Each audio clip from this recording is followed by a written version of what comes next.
वेदः। मार्कंडेय जी ने ये कथा युधिष्ठिर राजा को सुनाई। कब सुनाई? जब 12 साल के वनवास में वो पहुंच गए थे, तो उस समय ये कथा सुनाई थी। कहा भगवान आप हमें इस अधिक मास के बारे में जप इत्यादि की भी बात बताएं। तो कहा जप यागधिकम पुण्यम वक्तुम मृषत सत्तमः। इस अधिक मास में जो आप एक माला भी जपते, एक नाम भी लेते हैं, मार्कंडेय जी कहते हैं इसका कितना फल मिलता है, मुझे छोड़ो परमात्मा भी अपनी वाणी से वर्णन करने में सक्षम नहीं है। इस महीने में यदि आप जप नहीं कर रहे हैं तो आप बहुत बड़ा अन्याय कर रहे हैं।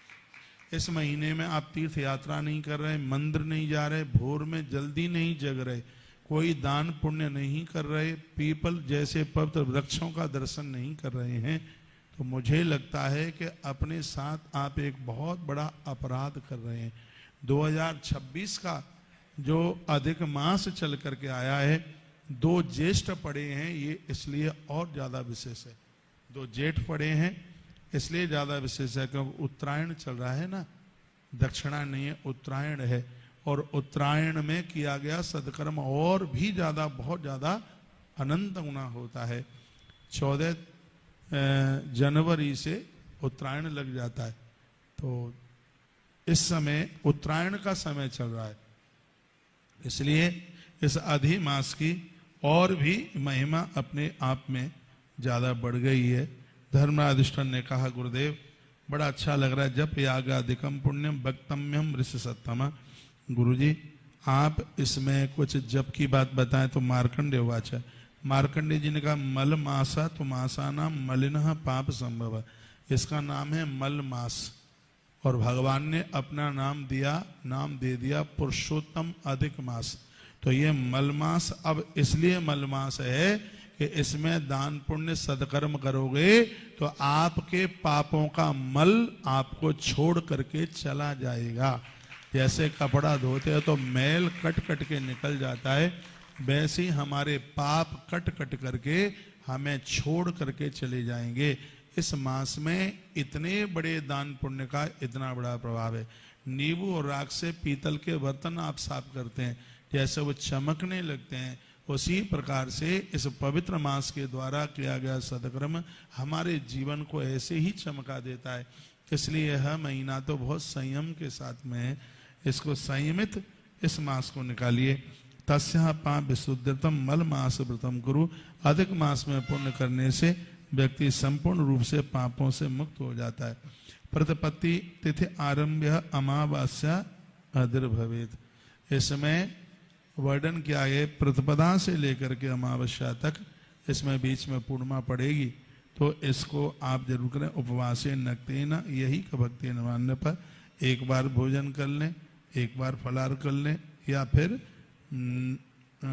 आप पूरा दिन ही निराहार रह करके सिर्फ फलहार लेकर के पूरा महीना कर सकते हैं। एकस्य नियमम कृत्वा दान दद्या निवेदने। एक इसमें नियम जरूर ले लेना कि पूरा महीना भर हम दान जरूर करेंगे। यह है स्वयं मार्कंडेय जी महाराज धर्मराज युधिष्ठिर को ये बात बता रहे हैं। ये वह मार्कंडेय हैं जो आज भी नहीं मरे, आज भी जीवित है। नर्मदा मैया की परिक्रमा जिन्होंने की, भगवान शंकर के इतने बड़े पुजारी हैं, इन्हें महामृत्युंजय मंत्र सिद्ध हो गया था। यमराज लेने को आया, इनकी जन्मपत्री में लिखा था कि 12वें वर्ष में इनकी मृत्यु हो जाएगी, लेकिन शंकर जी की पिंडी से ऐसे लिपट गए, महादेव प्रकट हो गए, यमराज पछाड़ खा के गिर पड़ा और कहने लगा कब तक लेने के लिए नहीं आऊं इन्हें। तो भगवान महादेव ने कहा जब तक ये मरना ना चाहे तब तक इन्हें लेने के लिए मत आना। तो आज भी मार्कंडेय मरने को तैयार नहीं है, यमराज आने को तैयार नहीं है, तो आज भी जीवित हैं महात्मा मार्कंडेय। समझ में आ रहा है कि ताली ऐसे ही बजा रहे हैं? आपकी संख्या बड़ी काफी हो गई है। और एक बात और सुन लें, मैं आपको क्यों बैठाई हूं यहाँ। यदि हमें टेलीविजन पर रोज आप सुनते हैं तो आपको ये पता होगा अधिक मास पुरुषोत्तम मास में अधिक मास की महिमा सुनने से 12,000 बार गंगा दर्शन स्नान का फल प्राप्त होता है। इसलिए प्रत्येक दिन सुना रहा हूं, और 15 जून तक सुनते रहिएगा। 12,000 बार गंगा नहा करके, एक बार में ही 12,000 डुबकी लगा के आ जाए वो नहीं है, 12,000 बार गंगा के किनारे जाएं और 12,000 बार आप डुबकी लगाकर जितना पुण्य प्राप्त करते हैं, अधिक मास में 31 अध्याय की कथा सुनने से उतने फल की प्राप्ति हो जाती है। ये ग्रंथ में वर्णन किया गया है ये बात। 12 साल के बाद में कुंभ पड़ता है नासिक का। 12 साल के बाद 1 महीना नासिक कुंभ में रहकर रोज गोदावरी की पूजा करें, मैया जी की, रोज स्नान करें और भगवान त्र्यंबकेश्वर का दर्शन करें, राम घाट पर राम जी की पूजा करें। उससे जितना पुण्य प्राप्त होता है, अधिक मास में पुरुषोत्तम महात्म्य के 31 अध्याय सुनने से उतने फल की प्राप्ति हो जाती है। यह महिमा भविष्य पुराण में, ब्रह्म पुराण में, पद्म पुराण में और नारदीय पुराण में पुरुषोत्तम मास के एक बहुत बड़े महात्म्य का वर्णन किया गया है। आप बोर तो नहीं हो रहे हैं? बोर हो रहे हैं तो आरती कराए देते हैं। अच्छा लग रहा है? शायद घर में बहू इंतजार कर रही होगी। अच्छा, कोई बहुएं इंतजार नहीं करती, वो लेटे लेटे पापड़ खाती हैं। डुकरिया और आधा घंटा लेट आवे तो ज्यादा ठीक है। बोलो बांके बिहारी लाल श्री हनुमान जी महाराज आज के आनंद की जय जय श्री राधे। हमें तो बोला जा रहा था 6 लोग आए हैं गर्मी में, कोई नहीं आएगा, अब तो सब आ गए हैं। हाँ, गर्मी इतनी पड़ रही है, कोई नहीं आएगा। भगवान के लिए तो लोग गर्मी सर्दी सब छोड़ देते हैं। सच मानिए, हम और आप इतने भाग्यशाली हैं। मैंने तो ग्रंथ में पढ़ा है, आप नहीं समझेंगे। जो हम अधिक मास की जो हम कथा सुन रहे हैं, ये किसी पुण्य का परिणाम है, ये बिना पुण्यों के नहीं मिल सकते। नहीं तो विवेक विहार क्षेत्र बहुत बड़ा है, बहुत लोग तो आ रहे थे, रास्ते से लौट गए, फोन आ गया, जगह नहीं मिली और कोई काम लग गया, वापस चले गए। मैसेज में पढ़ लिया था हमने, इसमें लिखा था ऐसा जरूरी काम लग गया है। कोई मैया जी लिख रही थी कि बहू का भाई आया है बहू को लेने के लिए और मेरा वापस लौटना जरूरी, इसमें लिखा था। तो हम तो आकर के ही वापस चले गए। तो हम अपने मन में विचार कर रहे थे, ये चीजें तो भगवत कृपा के बिना मिल नहीं सकती। 12,000 बार गंगा नहाएं, 12 साल के बाद नासिक का कुंभ दर्शन करें, उससे जो पुण्य प्राप्त होता है, अधिक मास में सिर्फ 31 अध्यायों की पुरुषोत्तम महात्म्य की कथा सुनने से उतना फल प्राप्त हो जाता है। मैं दिन में एक बार तो खुद पढ़ता हूं, इसको पढ़ने का सुनाने का दोनों का ही फल है। इस तो ग्रंथ में तो लिखा है 10,000 वाजपेयी यज्ञ करने से जो फल प्राप्त होता है, ये लिखा है। मैं श्लोक बोले देता हूं, इसमें श्लोक बोल दूंगा तो मेरी बात ज्यादा पक्की मानी जाएगी, सरकारी मोहर लग जाएगी फिर उस पर।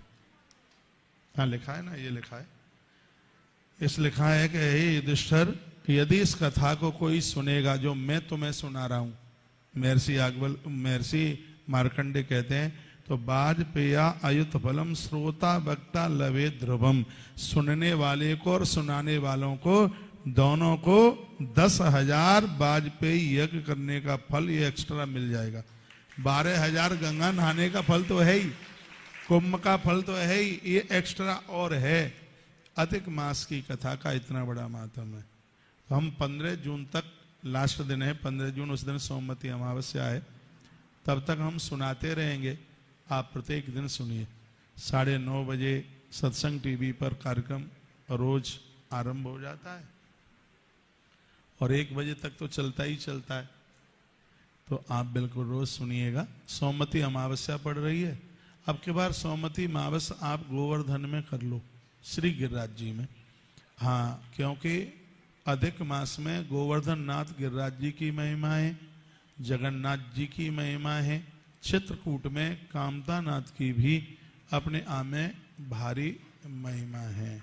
इसमें तालियां तो आपको बजानी नहीं है, तो आप वहां आ जाइए और वहां से ये सुना देंगे। युधिष्ठिर कहने लगे कि गुरुजी बहुत आनंद हो रहा है, और आगे सुनाई कि स्मन मासेन संक्रांति संक्रांति दुम में विवाह, इस महीने में शादी विवाह नहीं होते, गृह प्रवेश नहीं होता। क्यों नहीं होता? इसलिए नहीं होता क्योंकि इसमें सूर्य संक्रांति नहीं होती। भगवान ने मुक्त कर दिया, बस भजन करो, दान पुण्य करो, प्रभु का नाम लो, ना शादी शुदी। अधिक मास में कभी बच्चों का विवाह नहीं करना मना किया है। किराए में रह लेना, अधिक मास में नए घर में नहीं जाना, नवीन घर में जाना नहीं है। और यदि किसी घर में रह रहे हैं तो भले ही मकान मालिक खोपरिया फोड़ दे और रिपोर्ट करके आ जाए तो भी अधिक मास में उसके घर को नहीं छोड़िएगा। हाँ, उसी घर में रहना है। उसे कहना है कि भैया नहीं जाएंगे, हम 15 तारीख तक नहीं जाना, भले ही हमारा बक्सा फेंक दो बाहर। हमारे महाराज ने कहा है हम नहीं जाएंगे, 15 तारीख तक नहीं जाएंगे। ये अधिक मास में के बड़े महात्म्य का वर्णन महात्मा श्री मार्कंडेय जी करते हैं। उत्तरे देव कार्याणि पितृ कार्याणि दक्षिणे, कहते हैं कि उत्तरायण में देव कार्य और दक्षिणायन में पितृ कार्य बहुत ज्यादा प्रभावी होता है। इसलिए तो श्राद्ध दक्षिणायन में आते हैं। 16 जो श्राद्ध यहाँ स्पष्ट मार्कंडेय जी कहते हैं, वो कहते हैं कि यदि दक्षिणायन में पितृ कर्म किया जाए और उत्तरायण में देव कार्य किया जाए तो बहुत ज्यादा विशेष है। तो अब के बार अधिक मास है वो उत्तरायण वाला पड़ा है, तो देवताओं को अति प्रसन्न करने वाला है बहुत ही ज्यादा। इसलिए 2026 के इस अधिक मास की ज्यादा महिमा ग्रंथों में वर्णित की गई है। मल मासे तु संप्राप्ते संध्यो उपासन तर्पणे, इसमें संध्या करना है, दोनों टाइम आरती वगैरह करनी है, और पितरों के लिए ब्राह्मण को जमाइए, तर्पण इत्यादि। नित्यम ही सफलम श्राद्ध दानादि नियम व्रतम, इसमें प्रत्येक दिन ब्राह्मण को जमाया जाए तो पितरों को तो मिलेगा ही, देवता इससे बहुत ज्यादा प्रसन्न होंगे। ब्रह्मदत्यादि पापानि नश्यन्ते तद्व्रते नहीं, अधिक मास के व्रत के द्वारा ब्रह्म हत्या जैसा भी अपराध हो गया होगा तो भी व्यक्ति इतने बड़े पाप से मुक्त हो जाएगा। इतना बड़ा